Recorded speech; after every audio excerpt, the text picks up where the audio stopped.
బావా నేను చెప్పాను కదా మీరు లేచినప్పుడు నన్ను లేపండి అని. అయినా నువ్వు త్వరగా లేచి ఏం చేయాలి? గోరకు సున్నం వేయాలా, తాజ్మహల్కి రంగులు వేయాలా? అయినా నీ జీతం ఎంత? 10,000. నా జీతం ఎంత?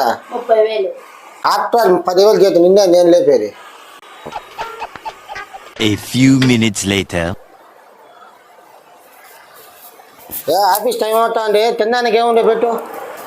ఏం చేసా తినడానికే? దోశ. మరి పెట్టు, ఆకలిగా ఉంది. తినేసా. తినేసావా? ముగ్గురు పెట్టుకుని ఒకటే తినేసావా? మీ జీతం ఎంత? 30,000. నా జీతం ఎంత? 10,000. ఆఫ్టర్ ఆల్ 10,000 నా జీతం. నేను పెడితే నువ్వేం తినేది? అందుకే నేనే తినేసా.